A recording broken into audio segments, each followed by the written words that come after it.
युवा संघ माना फुर्ती संघ। जल्दी कार्यक्रम शुरू कर दो।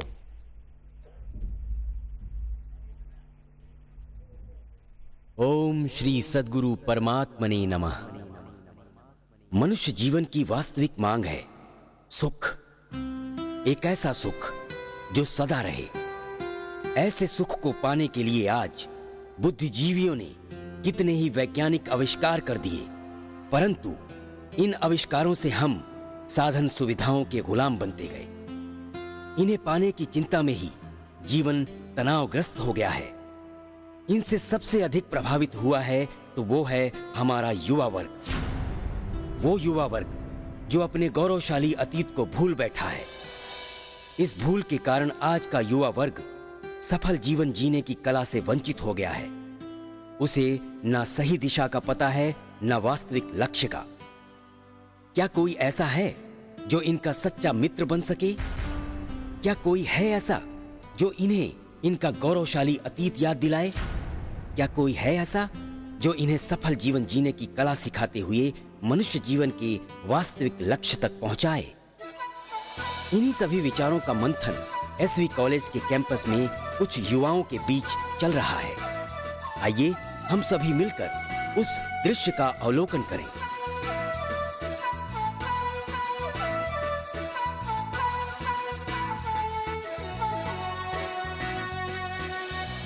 ओए नितिन, क्या बात है भाई, आज तो कैंपस में पढ़ाई कर रहा है। कुछ ढूंढ रहा हूँ यार। और ये सैंडी, ओए मोबाइल पे कम बात किया कर।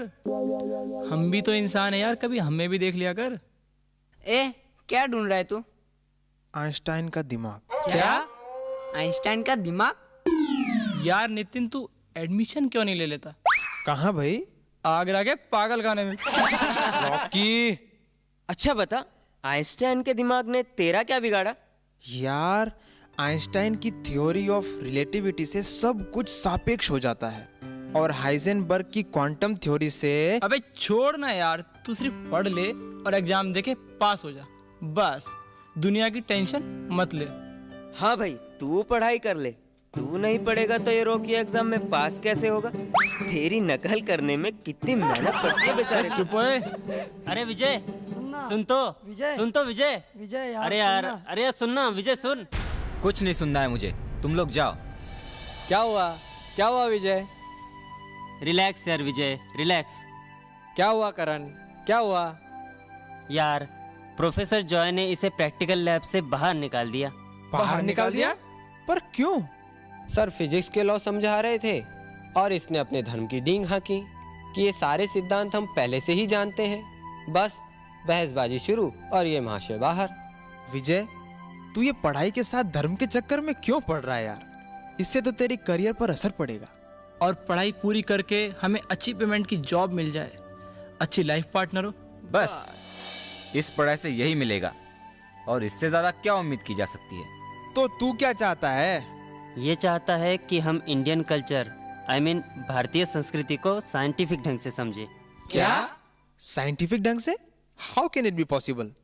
देखो दोस्तों, आज का साइंस जो खोज कर रहा है वो खोज हमारे भारत के महान वैज्ञानिकों ने, जिन्हें हम ऋषि मुनि कहते हैं, पहले से ही कर रखी है। क्या मतलब? Professor Einstein, professor Heisenberg, sir James Jeans, इन्होंने जो दुनिया के बारे में बताया वो भी?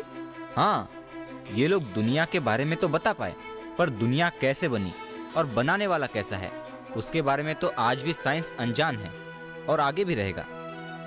देखो, साइंस खाने में वैरायटी तो दे सकता है, भूख नहीं। सोने के लिए अच्छा बेड दे सकता है, लेकिन गहरी नींद नहीं। देख विजय, इन सब बातों से हम आज के साइंस और टेक्नोलॉजी को गलत तो नहीं कह सकते ना। मैं इन्हें गलत कहाँ कह रहा हूँ, बल्कि इनका उपयोग करके हम भारतीय संस्कृति को समझ भी सकते हैं और उसका प्रचार प्रसार भी कर सकते हैं। यार, हमारी तरह से कई युवा हैं, किसके पास इतना टाइम है कि धर्म और संस्कृति को समझे? देखो, विजय का कहना है कि भारतीय संस्कृति में ऐसे कई सिद्धांत हैं जिसे रोजमर्रा की जिंदगी में अपना के हम सक्सेसफुल लाइफ जी सकते हैं। और हाँ, इस तरह से भारतीय संस्कृति को समझने में भी मदद मिलेगी। अच्छा, अगर ऐसा है तो युवाओं के हित में इतनी बड़ी बड़ी बातें करने वाली हमारी सरकार और मीडिया ऐसी महान संस्कृति के बारे में प्रचार क्यों नहीं करती? देखो दोस्तों, प्रचार न करने का कारण कुछ भी हो, पर हम युवा खुद भारतीय संस्कृति का महत्व जानेंगे और लाभ उठाएंगे तो प्रचार न करने वाले भी प्रचार करने लग जाएंगे। पर यार अभी हम पढ़ाई पूरी करके बुढ़ापे में भी तो इंडियन कल्चर भारतीय संस्कृति को समझ सकते हैं। क्यों? कुछ याद है थोड़े दिनों पहले की घटना? मुंबई में जो आतंकी हमला हुआ था, वो करने वाले आतंकवादी बूढ़े थे या जवान? क्या उन्हें अपने करियर की चिंता नहीं थी? अगर वो लोग अपनी जवानी देश को तोड़ने में लगा सकते हैं तो हम अपनी जवानी अपनी उन्नति के साथ साथ संस्कृति की रक्षा और उसके प्रचार प्रसार में नहीं लगा सकते? लेकिन भारतीय संस्कृति के बारे में हमें समझाएगा कौन? और उसके इतने बड़े बड़े ग्रंथ हमें कैसे समझ में आएंगे? और कहते हैं कि धर्म को समझने के लिए सच्चे गुरु भी होने चाहिए। वो कहाँ से मिलेंगे? क्यों नहीं मिलेंगे? छत्रपति शिवाजी महाराज को स्वामी विवेकानंद जी को गुरु नहीं मिले थे? पर अब ऐसे गुरु? हाँ है, मेरे गुरुदेव परम पूज्य संत श्री आसाराम जी बापू। अरे उनके यहाँ तो बहुत भीड़ होती है, ऐसी भीड़ में कैसे समझ पाएंगे भारतीय संस्कृति को? उनके सत्संग से पूज्य बापूजी के संपर्क में आकर असंख्य युवाओं ने अपने जीवन में आश्चर्यजनक उन्नति की है। और हाँ, पूज्य बापूजी ने हम युवाओं के लिए युवा सेवा संघ की स्थापना भी की है। युवा सेवा संघ?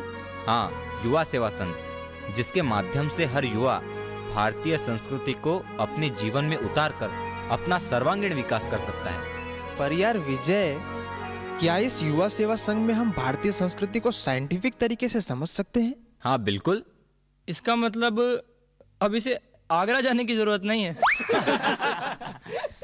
अच्छा विजय, मैं तो तैयार हूँ। भारतीय संस्कृति को मैं खुद भी समझूंगा और औरों को भी समझाऊंगा। और हाँ, मेरा नाम राकेश है, रॉकी नहीं। हाँ, मैं भी सैंडी नहीं संदीप हूँ। भाई मुझे भी तुम सब विकी नहीं विकास नाम से ही बुला ना। क्यों भाई, क्या बात है?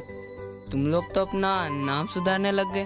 अरे दिमाग के दुश्मन, अगर भारतीय संस्कृति को समझना है और दूसरों को समझाना है तो इन मीनिंगलेस नामों से कैसे काम चलेगा? और ये हुई ना बात, ओए जोर का झटका तीरे से लगे। तो तुम लोग सब तैयार हो? हाँ, बिल्कुल। हम भारतीय संस्कृति को समझेंगे और को समझाएंगे। आखिर इन युवाओं को अपना सच्चा मित्र मिल ही गया, युवा सेवा संघ। युवा सेवा संघ के माध्यम से होने वाली संस्कार सभा का लाभ लेते हुए ये युवा भारतीय संस्कृति को समझते गए। अपने सर्वांगीण विकास के साथ साथ स्कूल, कॉलेज व जनमानस में भारतीय संस्कृति की ध्वजा फहराते चले।